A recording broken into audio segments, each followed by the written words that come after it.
자, 여러분 반갑습니다. 오늘 이 시간에는 설교 사역을 위한 어떤 기초에 관해서 여러분들과 함께 살펴보기를 원합니다.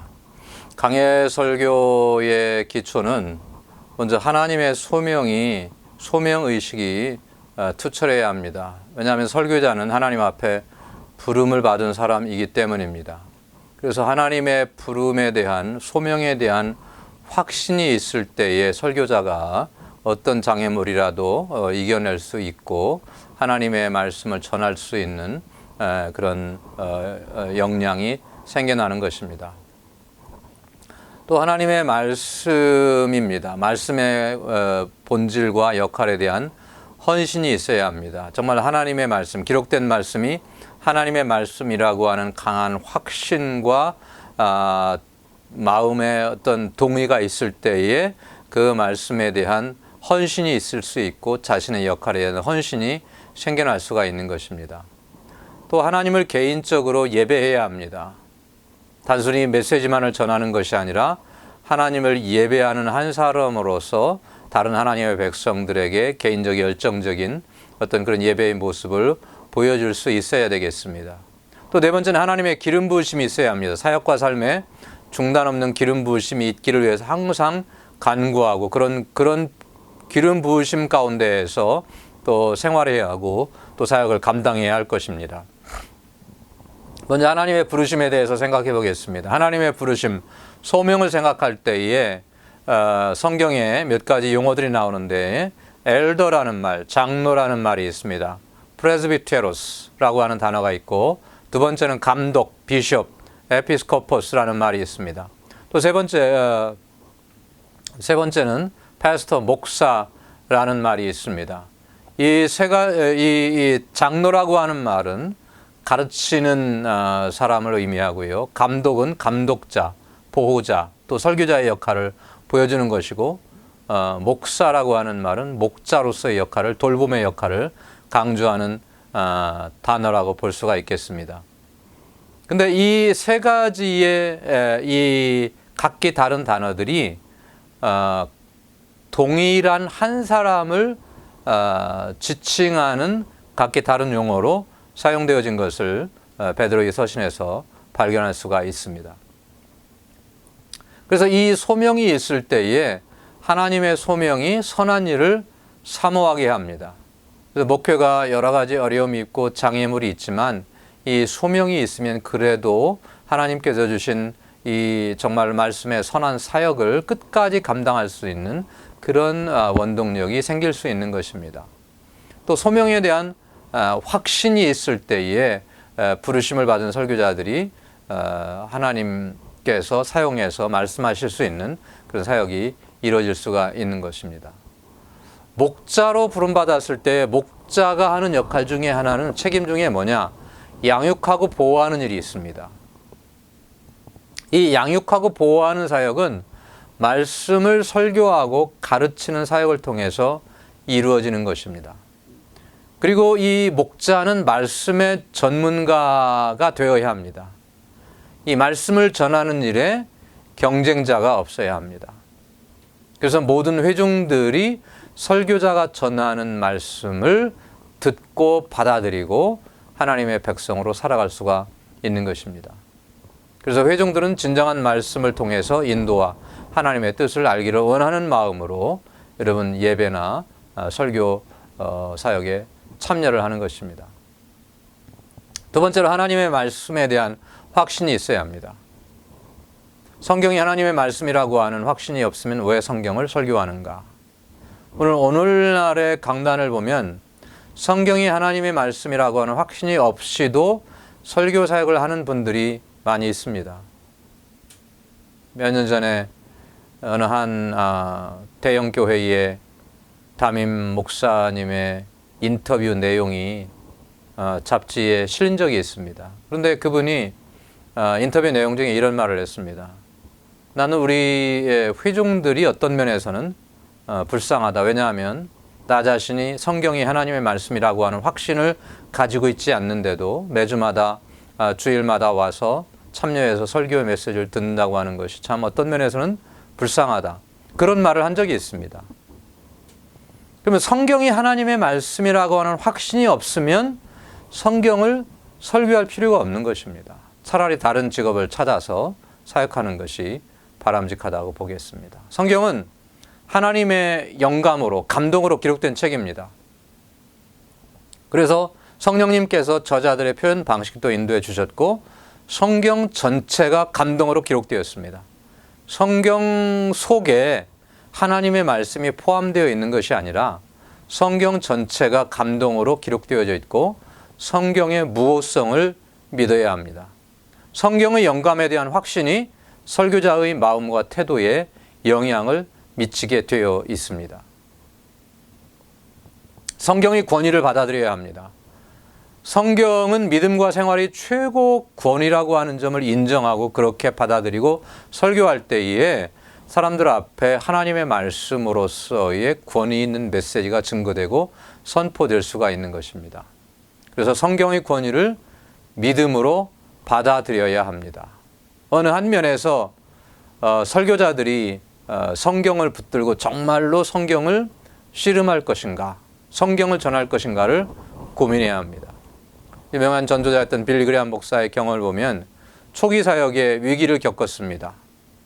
성경이 정말로 하나님의 말씀인가, 고등비평의 영향을 받아서 이제 그런 고민에 휩싸여 있을 때 어느 날 성경책을 숲속에 그루터기 위에 펼쳐놓고 하나님 앞에 기도하면서 그렇게 고백합니다. 하나님, 제가 이 메시지를 전부 다 이해할 수 없어도 하나님의 말씀임을 분명하게 믿습니다. 저는 오직 이 말씀만을 선언하겠습니다. 그런 결심을 하고 하나님의 말씀, 성경의 권위를 받아들입니다. 그런 연후에 빌리 그레이엄 목사가 사용했던 유명한 말, 성경은 말씀하시기를, The Bible says, 그런 메시지가 탄생하게 된 것입니다.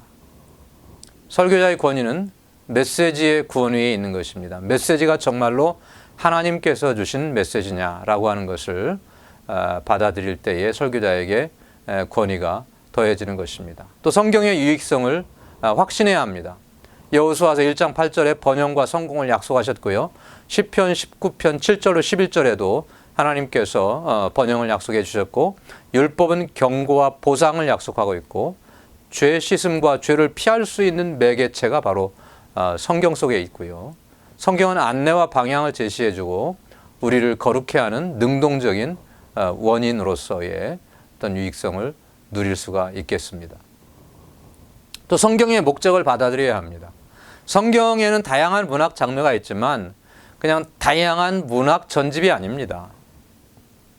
성경의 목적은 타락한 피조물에 대한 하나님의 구속을 목적으로 하고 있는 책입니다.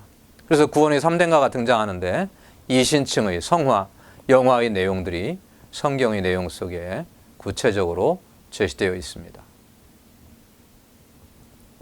또 설교자들이 개인적으로 하나님을 예배해야 합니다. 설교자는 메시지의 원저자이신 하나님을 친밀하게 알아야 한다. 성경의 저자, 메시지의 원저자이신 하나님이시라면 그분을 친밀하게 알아야 메시지가 하나님 앞에 올바로 회중들에게 증거되고 선포되고 전파될 수 있을 것입니다. 또 개인 예배 생활의 습관을 발전시켜야 합니다. 또 개인적 예배와 또 공적인 회중들을 위한 예배 사이에 구분이 있어야 합니다. 개인적 예배는 하나님과 인간 사이에 교통을 말하는 것입니다. 또 성경 읽기, 기도, 경배가 있고 하나님은 말씀을 통해서 우리는 기도를 통해서 서로 교통합니다. 위대한 설교자들의 공통점은 개인적으로 하나님 앞에 나아가서 예배하는 습관을 가졌습니다. 예수님께서도 새벽마다 빈들에 나아가셔서 또 산에 올라가셔서 하나님 앞에 기도하면서 하나님을 예배하는 성부 하나님을 예배하는 그런 예배의 습관을 가지셨습니다. 그러므로 설교자들은 매일 개인 예배 시간이 있어야 합니다. 개인 예배는 설교를 찾는 시간이 아니라 개인적으로 하나님의 음성에 귀를 기울이는 시간입니다. 또 하나님의 기름 부으심이 있어야 합니다. 기름 부으심은 설교 시 설교자를 통해 나타나는 영적인 열정이라고 할 수 있겠습니다. 성령의 기름 부으심이 있는 설교자는 청중과 설교자를 다르게 만듭니다. 기름 부으심은 계속적으로 추구해야 합니다. 하나님께서 설교할 때 성령으로 기름 부으셔서 메시지가 능력으로 또 증거되고 전파되도록 해야 합니다. 어떻게 기름 부으심을 받을 수 있습니까? 확신과 전결함이 있어야 합니다. 하나님께서 반드시 부르신 종들을 기름 부으신다. 능력을 주신다. 라고 하는 확신을 가지고 항상 하나님 앞에 정결하고 자신을 씻고 회개하고 하면서 하나님 앞에 깨끗한 삶을 살아가야 합니다. 규칙적으로 하나님과 교통하는 삶을 살아야 합니다. 또 계속적으로 하나님 앞에 기름 부으심을 위해서 간구해야 하겠습니다. 설교자가 설교 사역을 건강하게 감당하기 위해서는 자기 개발에 힘써야 합니다. 먼저는 건강한 마음을 갖고자 애를 써야 합니다. 마음은 모든 것의 근원이라고 했습니다. 진정한 설교도 설교자의 마음에서 나오는 것입니다. 마음이 오염되면 설교도 오염될 수밖에 없습니다. 건강한 마음에는 사명감이 있고요. 순수한 동기가 있고 태도가 부드럽습니다. 이런 특징을 가진 마음을 소유할 수 있도록 하나님 앞에서 애를 써야 하겠습니다. 건강한 마음을 어떻게 갖습니까? 첫 번째는 정식 교육을 받는 것입니다. 설교자로서 사역자로서 정식으로 신학 교육을 받으면서 자신이 가지고 있는 은사를 일깨우는 기회가 되고 성경에 대한 이해와 또 그 깊이가 심화되는 시간이 있어야 하고요. 성경 및 조직신학의 훈련을 받아야 하고요. 또 해석학에 대한 이해도 있어야 합니다. 또 설교 준비와 전달에 대한 그런 이해와 깨달음도 있을 때에 정말로 건강한 마음으로 건강하게 회중들을 향해서 설교 사역을 감당할 수가 있는 것입니다. 또 두 번째는 충실한 본을 보여야 합니다. 성실하게 하나님의 말씀을 증거하는 설교자가 있는 교회를 찾으라. 그래서 충실하게 하나님의 말씀을 증거하는 교회에 출석하면서 목회 사역을 배우고 설교 사역을 배우고 말씀을 가르치고 전하는 사역을 배우는 것이 정말로 좋은 그런 교훈의 방법이 될 것입니다. 경험을 쌓아야 합니다. 모든 날들을 연구와 설교 준비에 보내야 한다. 시간이 있을 때에 성경 본문을 가지고 씨름합니다. 연구해야 하고 단어를 연구해야 하고 또 연구한 본문을 통해서 어떤 설교문을 만들 것인지를 고민하고 씨름해야 합니다. 설교의 일반적 준비가 매일 이루어져야 한다. 문화와 현실의 생활에 대한 이해를 가져야 한다. 문학, 음악, 영화 그리고 TV에서 일어난 일들을 주변에서 일어난 일들을 잘 충분히 이해할 때에 그 맥락 있는 연결되는 설교를 할 수가 있을 것입니다. 또 사역 기간 동안 열심히 설교학을 배워야 합니다. 또한 설교 사역, 건강한 사역을 감당하기 위해서는 건강한 신체를 소유하도록 노력해야 합니다. 그래서 의도적으로 노력해야 합니다. 건강을 소홀히 하면 안 됩니다. 운동 시간과 병상에 누워있는 시간은 반비례한다. 그래서 규칙적인 운동을 해야 되겠죠. 운동이 없으면 쉽게 필요해지고 운동 시간은 낭비된 시간이 아닙니다. 또 좋은 식습관을 가져야 합니다. 올바른 식습관이 건강을 유지해주고 미식가가 될 필요는 없지만 적절한 식습관에 주의를 기울여서 제대로 양분이 공급되도록 해야 할 것입니다. 또 적당한 휴식과 안정을 취해야 합니다. 설교자들, 목회자들의 삶은 굉장히 바쁜 삶입니다. 자칫하면 충분한 휴식을 잃어버리고 지칠 수 있습니다. 특히 설교자들은 설교하기 전날인 토요일 날 쉼을 갖는 것이 바람직합니다. 또 건강한 일상생활을 해야 합니다. 매일마다 정기적으로 연구하는 훈련을 해야 하고요. 적절한 연구의 습관을 개발해야 하고 매일 적어도 오전 2시간씩 설교 준비하는 그런 습관을 해야 합니다. 책상 앞에 앉아서. 또 설교자는 일생 배우는 사람입니다. 이렇게 준비하고 또 기초를 닦을 때에 여러분들의 사역 가운데에 건강한 또 열매 맺는 설교 사역이 이루어지리라고 확신합니다. 감사합니다.